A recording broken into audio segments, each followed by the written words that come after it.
अरे वा, छान बारीक केलंय. वा.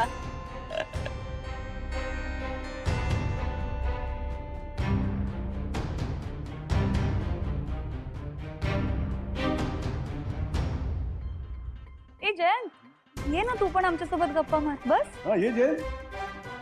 हा तो एक कामाचा कॉल आहे, तो करतो आणि मग घेतो.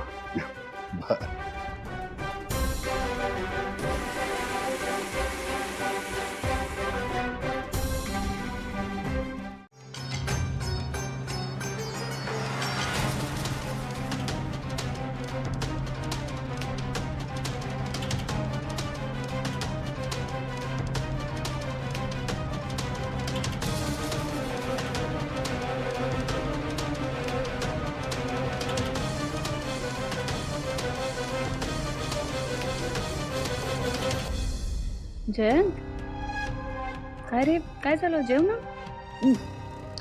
काही नाही जानू, तुम्हा सगळ्यांना असं आनंदात एकत्र जेवताना पाहून माझं पोटच भरलंय तसं. अहो असं कसं? काहीच खात नाही आहात तुम्ही, काय झालं? काही नाही आई, ते कधी कधी आपणच बनवलेला स्वयंपाक आपल्याला जात नाही ना, तसं झालंय ते. तुम्ही प्लीज कॅरी ऑन करा.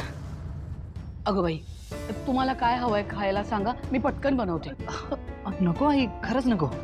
तुम्ही आरामात जेवा ना. माझं तसं पोट भरलंय.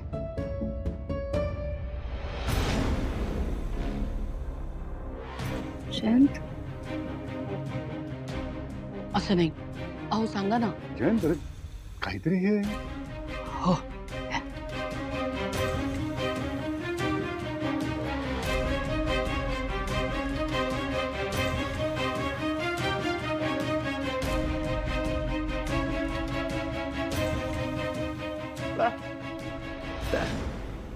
ओके.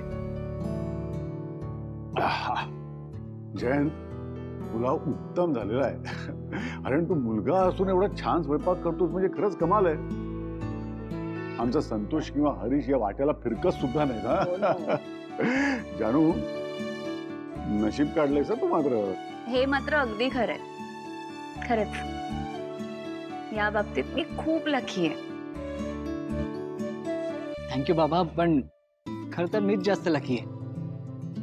जान्हवीकडे पाहून रोज काही ना काहीतरी नवीन बनवून तिला खायला घालावं असं वाटतं.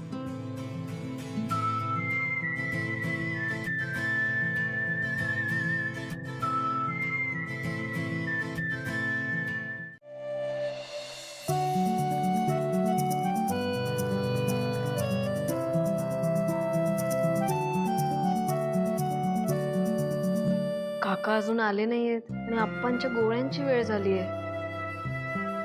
गोळ्या चुकवून चालणार नाही, काय करू?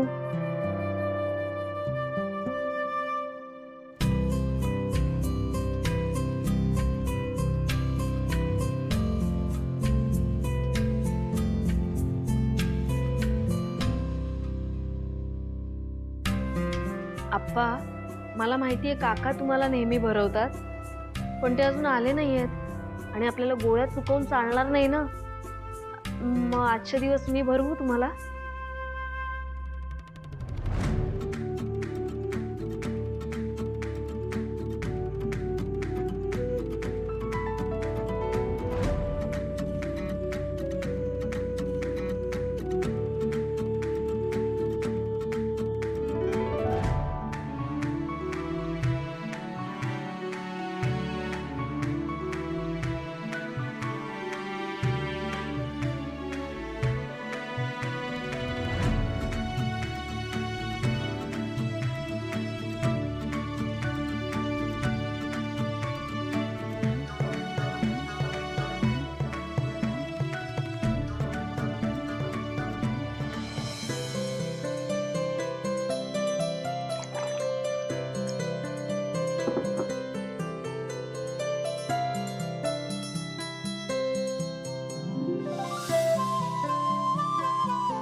कोण भरवतोय? कुणाची एवढी हिंमत झाली? सई तू? काका ते काय झालं, तुम्ही घरात नव्हता आणि आप्पांच्या गोळ्यांची वेळ चुकली असती ना, म्हणून मी भरवलं. आणि मी विश्वाला सुद्धा खूप हाका मारल्या, पण तो हेडफोन्स घालून बसला असणार आहे, त्यामुळे त्याला कळलं नाही, म्हणून मग मी भरवलं. आय एम सॉरी काका. आणि आप्पांनी तुझ्यातून खाल्लं? हो, नकळत मी धाडस केलं भरवण्याचं आणि आता शेवटचे 2-3 घासच राहिलेत. तर एक काम कर बाळा, आप्पांच्या जर गोळ्या आणतेस? हो.